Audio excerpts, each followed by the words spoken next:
Assalamualaikum teman-teman semuanya, apa kabar? Kita berjumpa lagi bersama saya Cahaya Tarot. Apa kabar kalian semua? Aku harap kalian baik-baik saja, dalam keadaan sehat walafiat, dimurahkan rezeki dan kelimpahan kasih sayang bersama orang-orang yang kita cintai. Hari ini kita buka dan baca kartu lagi, tetapi ingat ini hanya pembacaan kartu, bisa cocok dan juga bisa tidak. Ambil aja yang positif, yang negatif kita buat antisipasi saja. Dan berbijaklah dalam menonton video tarot. Dan aku ucapkan terima kasih banyak sebelumnya ya buat subscriber cintaku, like dan juga komentar. Untuk yang selalu memberikan komentar positif, semoga saja hal-hal positif yang selalu ada dalam kehidupan kita. Langsung aja teman-teman ya, untuk mempersingkat waktu, karena hari ini aku sudah menarik sebuah energi. Dalam readingan kali ini, energi yang ketarik sangat kuat. Kemungkinan energi yang ketarik dalam readingan kali ini adalah energi dari kamu. Oke, langsung aja kita baca kartunya. Untuk kartu yang pertama, ada apa dengan kartu yang pertama ini? Oke, kartu yang pertama bisa mengartikan bahwa memang ada beragam karakter orang yang ada di sekeliling kamu. Namun, tak semua dari mereka baik. Maka dari itu, kamu harus peka sekaligus selektif dalam berteman. Jangan sampai kita percaya kepada orang yang salah, dan pada akhirnya justru bakal merugikan diri sendiri. Iya, kemungkinan ini pernah terjadi sebelumnya dalam kehidupan kamu. Sebelumnya, mungkin kamu pernah percaya terhadap seseorang, namun kepercayaan itu disalahgunakan, sehingga membuat kamu sangat kecewa.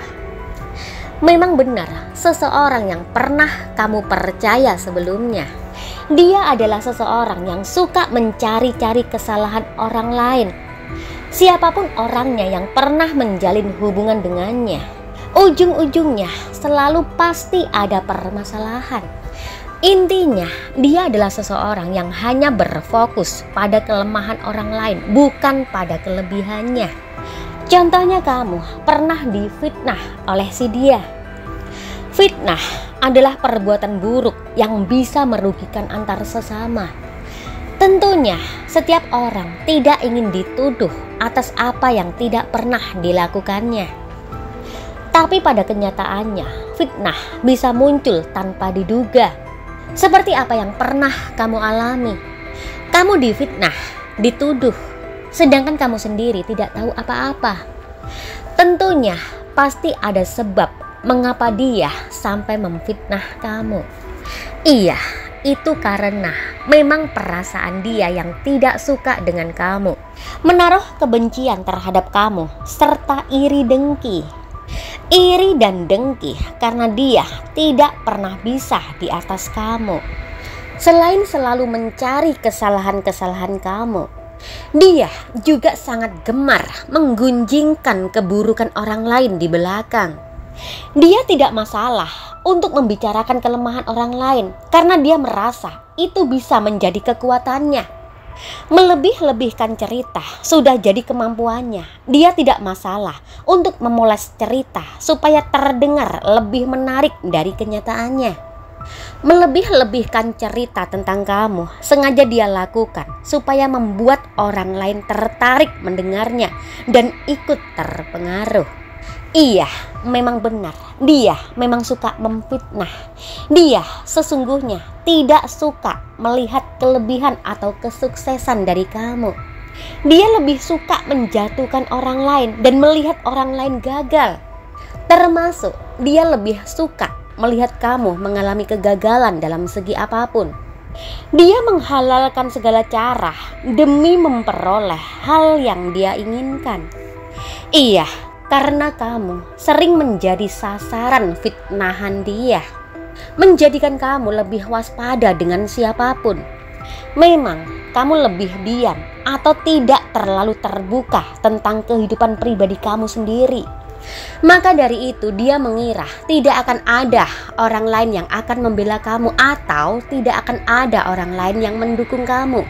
Sehingga dia menggiring opini kesana kesini kesono untuk mencari bolo. Wah, apa bolo itu? Bisa dikatakan dia menyebar omongan yang tidak benar tentang kamu untuk mencari dukungan. Sekali lagi, itu dikarenakan iri dengkinya sama kamu sangat kelewatan. Wah, parah nih, nggak suka aku. Oke, kita lanjut. Iya, namun yang kamu lakukan menghindar dari konflik. Kamu memilih untuk tidak membela diri secara langsung. Bahkan ketika terkena fitnah, sikap kamu ini bisa diartikan sebagai penerimaan. Kamu ikhlas menerima dan membiarkan fitnah itu menyebar tanpa tantangan. Namun, apa yang terjadi di balik keikhlasan hati kamu? Entah lewat jalur mana, seseorang yang telah memfitnah kamu mendapatkan teguran dari semesta. Dia telah mengalami permasalahan yang sangat luar biasa besar. Permasalahan yang dia alami menyangkut keterpurukan dalam segi finansial. Hubungan keluarga tidak harmonis dan selalu mendapatkan ancaman-ancaman dari pihak-pihak tertentu. Kini dia merasa tidak percaya diri dan merasa dijauhi oleh orang-orang sekitarnya. Dalam segi fisik pun dia pun berubah total. Kemungkinan pada awalnya dia sangat bergaya, merasa banyak yang mendukung dan merasa dirinya sangat hebat. Namun saat ini preketek. Piye toki? Apa preketek itu? Iya, bisa dikatakan pada saat ini kemungkinan penampilannya acak-acakan, kusut, kusam karena banyak masalah yang dia hadapi. Sangat tidak enak dipandang dan kelihatan sangat-sangat tua daripada umurnya. Apa yang dia rasakan? Iya, dia merasakan malu sendiri, takut sendiri sama kamu. Apalagi dia melihat kamu selalu ceria dengan orang-orang sekitar kamu. Dia pun merasa kamu lebih sukses daripada dia. Karena kesuksesan tidak hanya dilihat dari kelimpahan materi. Kesuksesan bisa diciptakan sendiri dari hal-hal kecil. Misalnya berbahagia bersama keluarga, tertawa ceria dengan orang-orang tercinta atau orang-orang sekitar. Itulah kenyataan yang dia lihat dari kehidupan kamu. Sementara dia sedang menikmati kenyataan buruk dari apa yang pernah dia perbuat sebelumnya. Mungkin saja ketika dia tidak sengaja bertemu dengan kamu, dia akan merasa muka dia seperti diteploi telek, teman-teman. Wah, apa itu? Bisa dikatakan kemungkinan dia akan tertunduk malu dan tidak akan berani menatap kamu. Atau bisa juga dia akan lari bersembunyi.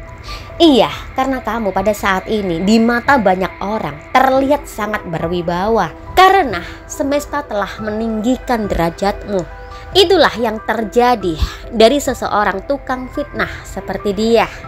Oke, itu tadi teman-teman ya untuk pembacaan kita hari ini. Dan langsung aja ada Aries, Taurus, Gemini, Cancer, Scorpio, Libra, Virgo, Leo, Sagittarius, Capricorn, Aquarius, dan Pisces. Sampai di sini dulu ya untuk perjumpaan kita hari ini. Nanti kita jumpa lagi di lain waktu, di lain kesempatan dan suasana yang lebih berbahagia lagi. Tetap serahkan semua pada yang di atas. Hanya Tuhan yang bisa menentukan segalanya karena ini hanya pembacaan kartu. Dan berbijaklah dalam menonton video tarot. Sekali lagi aku ucapkan terima kasih banyak ya buat subscriber tercintaku, like dan juga komentar. Semua komentar dari teman-teman aku baca ya. Tetapi mohon maaf jika aku tidak bisa membalas satu persatu komentar dari teman-teman semuanya, dan mohon dimaklumin saja. Oke, aku akhiri sampai di sini dulu. Akhir kata, assalamualaikum warahmatullahi wabarakatuh dan sampai jumpa.